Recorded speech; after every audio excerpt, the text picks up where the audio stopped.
माननीय मुख्यमंत्री जी ने ये बजट एक भविष्य सक्षम बजट जैसे पेश किया, लेकिन असलियत तो ये है कि एक भविष्य अक्षम बजट है, यानी भविष्य के ग्रहण लगाने वाला बजट। बजट का मतलब क्या होता है? बजट एक नई सोच, एक नया रास्ता, एक नई दृष्टि, नई उमंग और नई उम्मीद के लिए होता है। लेकिन 3 घंटे हमें क्या मिला? हमें भाषण मिला, कागज मिला, बड़बोली बातें मिली और उपदेश मिला। आखिर में बजट का सार क्या था? ये खाली झोला बजट था माननीय अध्यक्ष जी। ना किसान खेत मजदूर को कुछ मिला, ना दुकानदार और व्यापारी को, ना दलित और पिछड़े को कुछ मिला और ना ही कर्मचारी को। युवाओं की तो बात ही ना करो, इस सरकार के डीएनए में ही युवा विरोधी है। अध्यक्ष जी, में कमाल की बात है कि 11 साल से जिस सरकार का मोटो ही डिग्रेड द फ्यूचर है, वो डिपार्टमेंट ऑफ फ्यूचर बनाने की बात करती है माननीय अध्यक्ष जी। ये तो सिर्फ 10 साल से ये सरकार का एक भी कोहेसिव विजन नहीं बन पाया है और इस प्रांत के बड़े बड़े काम रुके हुए हैं। इसलिए तो अपनी नीतियों को ही रिसाइकल करके वो हर साल अनाउंस कर देती है। 2018 में जो गुड़गांव की फूल मंडी अनाउंस हुई थी, आज 2025 में फिर से छाप दी बजट में। जो खेल हरियाणा ऐप 2021 में लॉन्च होना था, वो आज 2025 में भी अनाउंसमेंट ही बन के रखा हुआ है।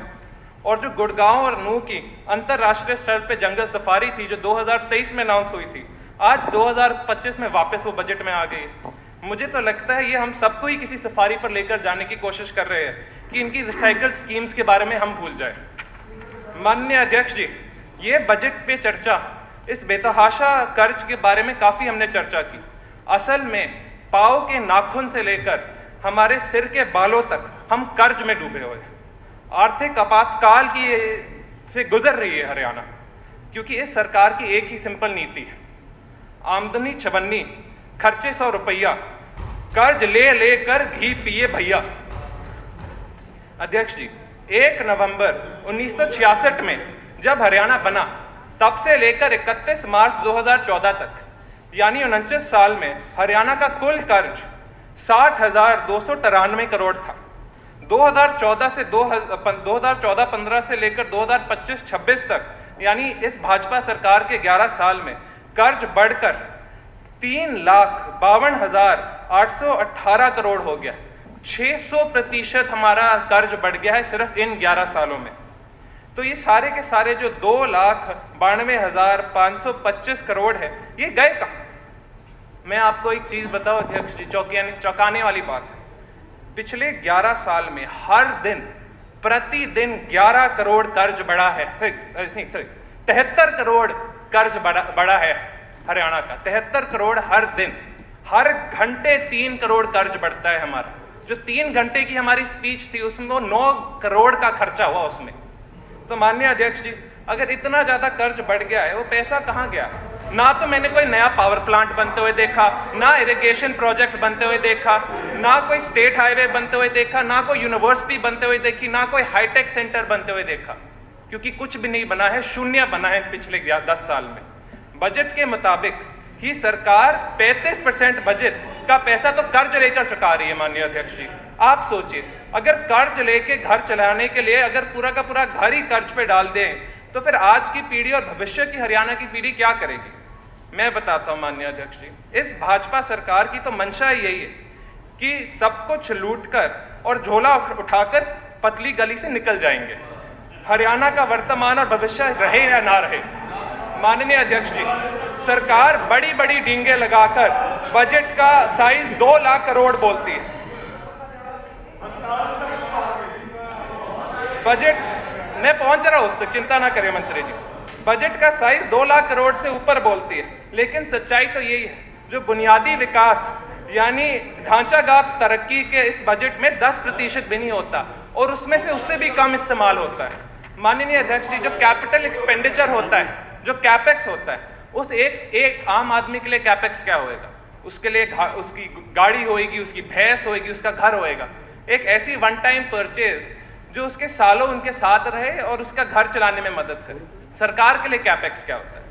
सरकार के लिए कैपेक्स थर्मल पावर प्लांट बनाना, स्कूल बनाना, कॉलेज बनाना, इंडस्ट्रियल हब बनाना, वो ऐसी वन टाइम परचेज जिस पे किसी भी प्रदेश की तरक्की और ढांचागत विकास निर्भर है।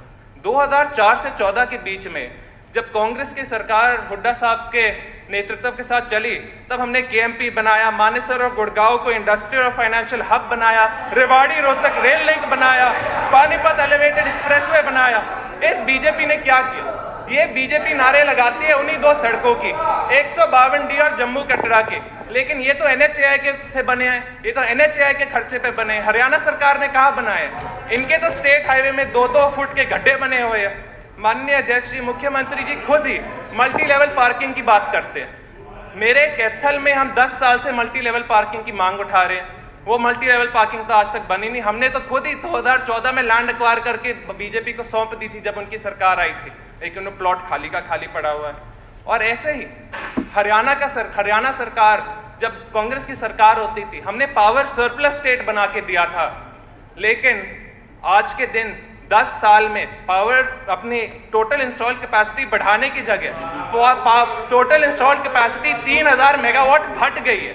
आप बताइए माननीय अध्यक्ष जी, कौन से प्रांत में 3000 megawatt in total install capacity घटती है? क्योंकि एक भी नया प्लांट ये नहीं बना पाई है माननीय अध्यक्ष जी।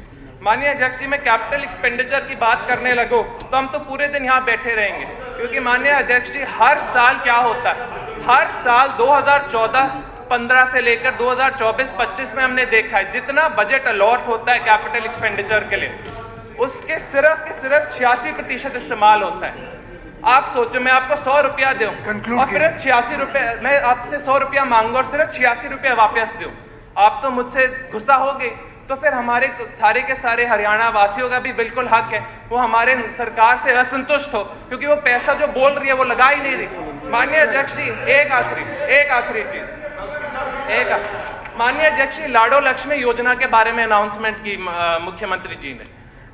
अगर हम मिनिमम कम से कम औरतों को भी ले जो 17 साल से ज्यादा उम्र की है, 1 करोड़ निकलती है हमारे प्रांत में। अगर हम उन सबको 2100 रुपया हर महीने देने लगे, मिनिमम हमें एक सेकेंड, हाँ सही, अगर मिनिमम 1 करोड़ औरतें निकलती हैं। जो 5000 करोड़ माननीय मुख्यमंत्री जी ने लाडो लक्ष्मी के लिए अलॉट किए, उसमें हम सिर्फ 20 लाख से भी कम औरतों को पैसे देने पड़ पाएंगे।